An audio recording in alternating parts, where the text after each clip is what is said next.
Bismillahirrahmanirrahim. Assalamualaikum warahmatullahi wabarakatuh. Alhamdulillahilladzi adada khalqih wa ridha nafsi wa zinata arsyih wa midada kalimatih. Asyhadu an la ilaha illallah wa asyhadu anna Muhammadan abduhu wa rasuluh. Allahumma salli wa sallim ala nabiyyina Muhammad wa ala alihi wa ashabihi ajma'in, amma ba'd. Sahabat Quran yang dirahmati Allah Subhanahu wa taala. Mari kita awali belajar kita dengan berdoa kepada Allah. A'udzu billahi minasyaitonir rajim. Bismillahirrahmanirrahim. Rabbi zidni ilma warzuqni fahma. Alhamdulillah, pada kesempatan kali ini kita akan sama-sama mengkaji satu materi dalam materi akidah, yaitu iman kepada kitab Allah. Teman-teman sahabat yang dirahmati Allah Subhanahu wa taala, iman kepada kitab Allah adalah bagian dari rukun iman, yang mana hal itu harus ada pada setiap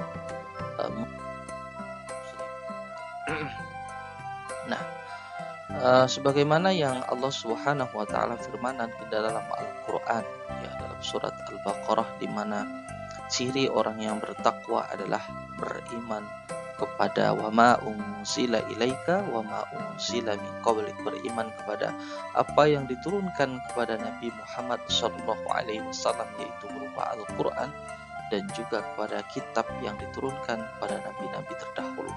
Nah, dari sini kemudian mari kita sama-sama melihat apa pengertian daripada kitab Allah. Jadi kitab Allah atau kitab berasal dari kata yaktubu, yang artinya buku. Yang secara terminologis yang dimaksud dengan kitab adalah kitab suci yang diturunkan Allah Subhanahu wa taala kepada para nabi dan rasulnya. Nah, kata Alkitab dalam Al-Quran memiliki banyak makna, ya. Dalam surat Al-Baqarah ayat 177 bahwa kitab yang dimaksud adalah kitab suci yang pernah diturunkan kepada nabi dan rasul. Kemudian yang kedua, bermakna semua kitab suci yang diturunkan sebelum Al-Quran dan juga Al-Quran itu sendiri, itu dalam surat Al-Baqarah. Dalikal kitabu la raiba fi hudal lil muttaqin. Ini makna Alkitab menunjuk pada makna Al-Quran. Ya, meskipun Al-Quran sendiri itu memiliki banyak nama, ya, ada Al-Furqan, Al-Dzikr, kemudian Al-Kitab dan seterusnya. Di samping istilah Alkitab, istilah lain yang menunjukkan kitab suci yang diturunkan kepada Nabi sebelum Nabi Muhammad SAW ada suhuf, ya, suhufi Ibrahim wa Musa dalam surat Al-A'la. Kemudian Zabur khusus kepada Nabi Daud. Kemudian ada Zubur, yaitu jamak dari atau bentuk jamak dari kata Zabur, Zubur. Ini istilah lain daripada Alkitab yang bermakna kitab suci yang diturunkan kepada Nabi dan Rasul Allah SAW. Ya. Kemudian apa kedudukan kitab Allah? Ya, kitab-kitab yang Allah Subhanahu wa taala turunkan kepada Nabi dan Rasul adalah kumpulan dari wahyu Allah Subhanahu wa taala, ya, bahwa kitab atau tuntunan-tuntunan Allah Subhanahu wa taala dalam menjalani kehidupan yang kemudian berupa tulisan, ya, itu semuanya merupakan wahyu yang Allah berikan kepada Nabi dan Rasulnya. Wahyu Allah memiliki kedudukan penting dalam agama, yaitu menguatkan bukti, ya, sebagai bukti kenabian seorang nabi, maka Allah kemudian memberikan kitab suci, yang mana dengan itu tidak hanya nabi yang mengerti akan petunjuk Allah, tapi umat manusia yang hidup pada saat nabi tersebut diutus juga dapat merasakan, ya, memahami akan petunjuk dari Allah Subhanahu wa taala. Kitab suci adalah petunjuk hidup bagi nabi dan rasul, sekaligus juga pedoman hidup dan petunjuk bagi manusia pengikut para nabi. Sebagaimana Al-Qur'an adalah petunjuk hidup bagi umat Islam secara khusus dan juga rahmatan lil alamin, untuk manusia seluruhnya. Dalam ayat surat Al-Baqarah Allah berfirman hudal lil muttaqin, tapi pada surat Al-Baqarah ayat 187 Allah berfirman syahrul ramadhan alladzi unzila fihi al-Qur'an hudal linnas, ya, sebagai petunjuk bagi seluruh umat manusia. Ya. Kemudian apa pengertian iman kepada kitab Allah? Ya, iman kepada kitab Allah adalah, ya, beriman kepada kitab Allah adalah bagian tak terpisahkan dari rukun iman, sebagai mana tadi yang saya sampaikan, ya, wa ma dzalikal kitabu la raiba fihi hudal lil muttaqin walladzina yu'minuna bil ghaibi wa yuqimunas shalah wa yutuz zakata wa yuqimunas shalah wa yunfikuna ma razaqnahum mimma yunfikun. Kemudian pada ayat berikutnya wa ma unzila ilaika wa ma unzila min qablik, ya, beriman atas apa yang diturunkan kepada Nabi Muhammad dan juga apa yang diturunkan pada nabi-nabi terdahulu, meyakini bahwa nabi terdahulu juga diberikan kitab suci, diberikan pedoman oleh Allah Subhanahu wa taala, yang pedoman tersebut disebut sebagai wahyu. Nah, kitab-kitab yang Allah turunkan tersebut kepada nabi dan rasul terdahulu maupun kepada Nabi Muhammad itu disebut sebagai kitab samawi. Kitab samawi itu artinya kitab yang diturunkan dari langit, yaitu dari Allah Subhanahu wa taala. Nah, kita harus meyakini adanya kitab samawi, kitab yang diturunkan oleh Allah Subhanahu wa taala, ya, ada 5. Yang pertama Taurat, yaitu diturunkan pada Nabi Musa, dan Zabur kepada Nabi Daud, Injil kepada Nabi Isa, Suhuf Ibrahim, ya, suhuf atau lembaran-lembaran, kemudian Suhuf Musa, dan juga kepada Nabi Muhammad yaitu berupa Al-Qur'an, itu juga termasuk kitab samawi, kitab yang diturunkan dari langit atau diturunkan oleh Allah Subhanahu wa taala. Nah, Al-Qur'an, ya, penjelasan dari kitab suci yang Allah turunkan tersebut, yang pertama Al-Qur'an, yaitu sebagai sumber utama ajaran agama Islam. Karena agama Islam memiliki 2 sumber, Al-Qur'an dan juga hadis Nabi Muhammad SAW. Al-Qur'an sebagai inti, ya, core of values, inti dari ajaran agama Islam. Sementara hadis itu sebagai pengurai atau penjelas, ya, perinci dari ajaran dari Allah Subhanahu wa taala.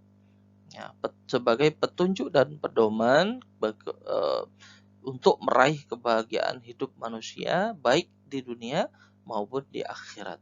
Ya. Al-Qur'an juga berfungsi sebagai petunjuk dalam menjalankan perintah Allah dan Rasul-Nya. Dan yang kedua adalah Taurat. Ya, Taurat. Kitab Taurat turunkan kepada Nabi Musa di Bukit Sinai. Kitab Taurat menjadi pedoman serta petunjuk bagi Nabi Musa dan kaum Bani Israel. Isi kandungan kitab Taurat adalah perintah untuk mempercayai Allah, larangan untuk membunuh dan berdusta, serta perintah untuk menghormati kedua orang tua. Itu. Kemudian Zabur, kitab Zabur diturunkan pada Nabi Daud yang berisi pujian kepada Allah dan perintah untuk menyembah Allah. Nah, itu dua isi daripada kitab Zabur. Kemudian Injil secara bahasa artinya pengabaran yang baik atau sebagai kabar gembira datangnya juru selamat. Maka sering kita dengar Nabi Isa itu sebagai juru selamat dalam konteks teologi agama kita. Kitab Injil diturunkan pada Nabi Isa pada Bani Israel untuk mengajak menyembah Allah dan tidak menyekutukannya. Nah, ini. Jadi dari sekian banyak kitab suci, ya, semuanya Allah perintahkan untuk menyembah Allah dan tidak menduakan Allah, tidak menyekutukan Allah. Semuanya diperintahkan untuk mentauhidkan Allah Subhanahu wa taala. Meskipun dalam perjalanannya kitab-kitab tersebut terdistorsi ya isinya, sehingga berubah karena memang diakui atau tidak, disadari atau tidak bahwa kitab suci terdahulu selain bahwa terkodifikasi setelah sekian ratus tahun, bahwa pencatatan atau pembukuan kitab suci terdahulu itu bahkan ya berdasarkan kepentingan dari pemuka agama mereka, tidak lagi sesuai dengan ajaran dari nabinya, seperti itu.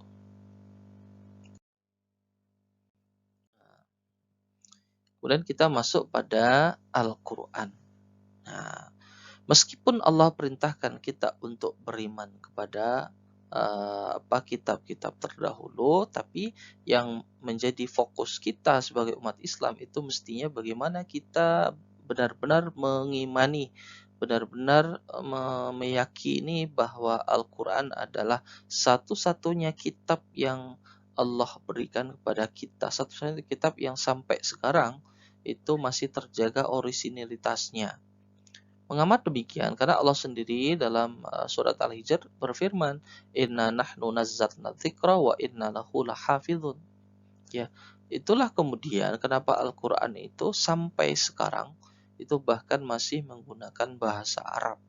Berbeda dengan kitab yang lainnya, bahkan sudah tidak sama lagi bahasanya dengan bahasa ketika nabinya itu diturunkan. Bahkan setiap daerah itu bisa jadi memiliki kitab dengan bahasa mereka masing-masing. Nah, bagaimana kemudian kitab tersebut masih terjaga otentisitasnya kalau bahasanya saja sudah dirubah. Sementara Al-Quran meskipun ada terjemah, meskipun ada tafsir, tapi bahasa asli itu masih tetap dijaga. Bahkan istimewanya lagi Al-Quran itu ya tidak, ya bentuk penjagaan Allah terhadap Al-Quran adalah mudah dihafal, sehingga tidak jarang kemudian kita mendapati bagaimana seorang anak itu bisa menghafal Al-Quran 30 juz secara penuh, bahkan bisa hafal baik dari awal ke akhir maupun akhir ke awal, bahkan titik, koma, ya harokatnya, kemudian nomor suratnya, nomor ayat dan seterusnya itu hafal. Itu bagian dari janji Allah, karena Allah sendiri sudah berjanji, walaqad yassarna lidzikri, bahwa Al-Qur'an itu aku berikan, aku turunkan juga dilengkapi dengan kemudahan untuk menghafalnya. Nah, ini Al-Qur'an menurut bahasa adalah bacaan, yaitu kalamullah al-munazzal ala Nabi Muhammad sallallahu alaihi wasallam ya bi wasilati malaikat Jibril, ya al-munazzal bit tawattur, ya diturunkan secara mutawatir. Mutawatir itu artinya melalui jalur yang pasti bahwa benar-benar datang dari Allah Subhanahu wa taala, dan ketika turun itu Rasulullah langsung memerintahkan kepada sahabat untuk mencatatnya, menulisnya dalam ya meskipun dalam medium yang masih sederhana tapi senantiasa dicatat. Itu kemudian diturunkan secara berangsur-angsur ya dalam kurun waktu kurang lebih 23 tahun, dan membaca Al-Qur'an adalah bagian dari ibadah kepada Allah Subhanahu wa taala.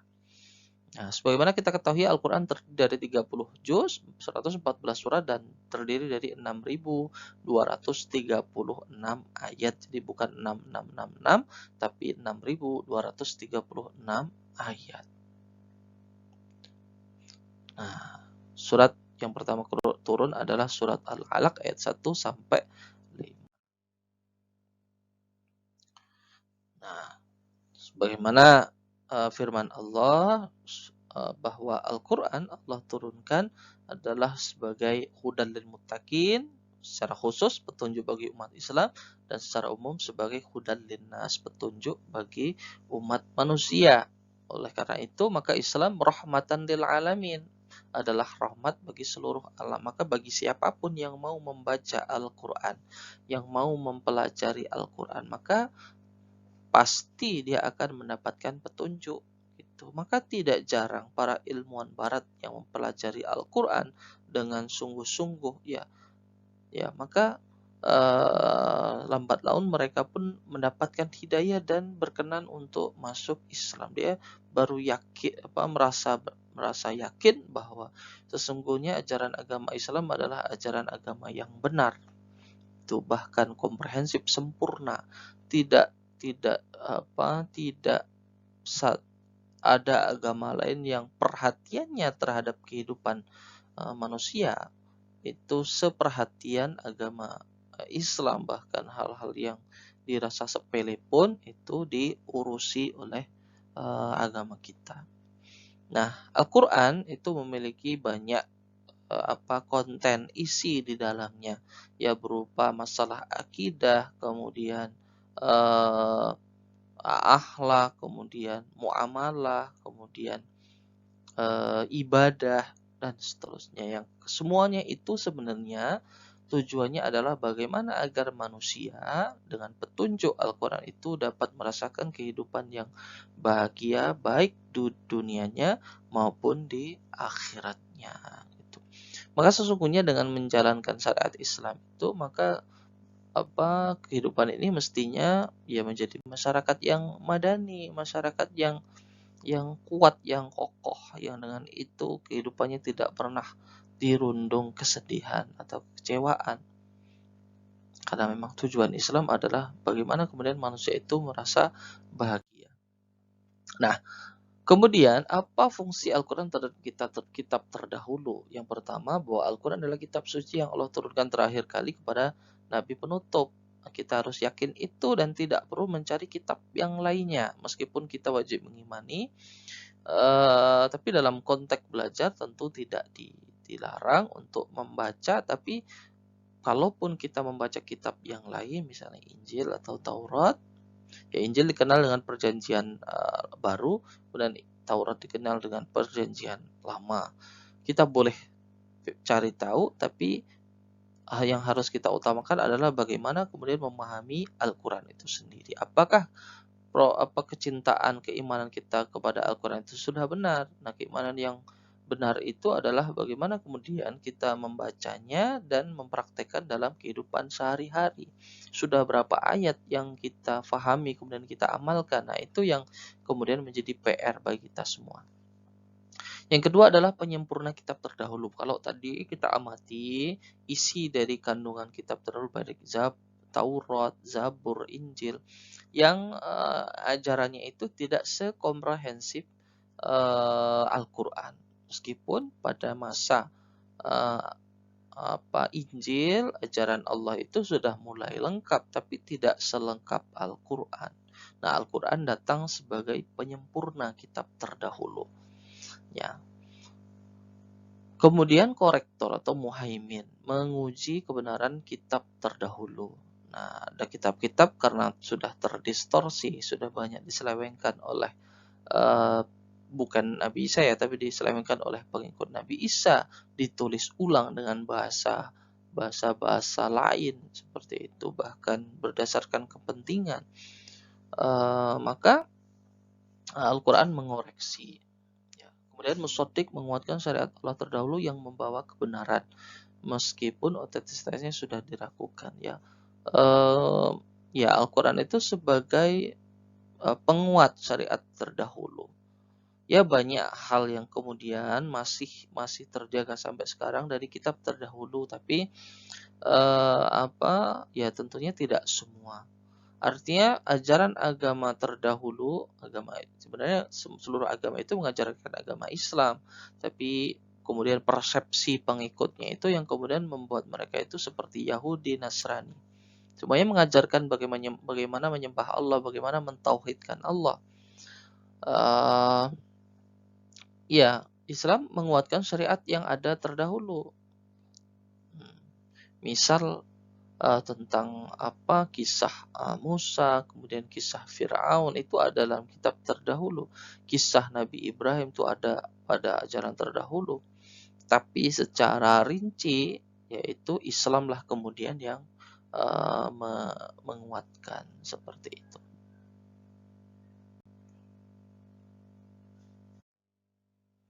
Nah, kemudian apa keistimewaan Al-Quran di antara kitab-kitab samawi? Ya, ini senantiasa dijaga oleh Allah, otentisitasnya mudah dihafal, walaqad yassarna lidzikri, kemudian peruntukan bagi umat manusia. Ya, Al-Quran juga sebagai mukjizat terbesar Nabi Muhammad. Itu bahkan berlaku sepanjang masa ketika Al-Quran itu masih ada. Kemudian ajarannya meliputi seluruh aspek kehidupan.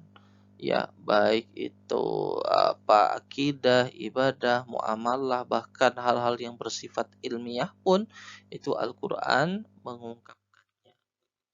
Contohnya, ya bagaimana proses penciptaan manusia 1400 tahun yang lalu itu Al-Qur'an sudah mengungkapkan. Ya, sementara penemuan atau ilmu berkenaan dengan misalnya penciptaan manusia, bagaimana proses seorang anak itu dikandung oleh seorang ibu, itu baru muncul bahkan barangkali abad-abad 18-19. Nah, itu. Kalau bukan wahyu dari Allah, bukan perkataan Allah, tentu hal itu tidak mungkin terjadi. Karena Nabi Muhammad sendiri pun pada waktu itu hidup di masa belum berkembangnya pengetahuan ilmiah. Bahkan beliau adalah seorang yang buta baca, itu bahkan tidak bisa menulis. Nah, baik teman-teman sahabat Quran yang dirahmati Allah Subhanahu wa taala, demikian materi tentang kitab Allah atau uh, bagaimana iman kita kepada kitab Allah. Kita boleh percaya dengan kitab-kitab sebelumnya, bukan bahkan kita wajib meyakini bahwa setiap agama itu diberikan kitab suci oleh Allah Subhanahu wa taala sebagai petunjuk hidup bagi mereka, tapi yang paling esensi, paling utama bagi kita umat Islam adalah bagaimana kemudian iman kita kepada Al-Qur'an itu benar-benar standar, benar-benar sesuai dengan apa yang diharapkan oleh Allah Subhanahu wa taala dan juga dituntunkan oleh Rasulullah Shallallahu alaihi wasallam. Baik, demikian yang bisa saya sampaikan. Kurang mohon maaf apabila ada kekurangan. Billahi taufiq wal hidayah. Alhamdulillahirabbil alamin. Assalamualaikum warahmatullahi wabarakatuh.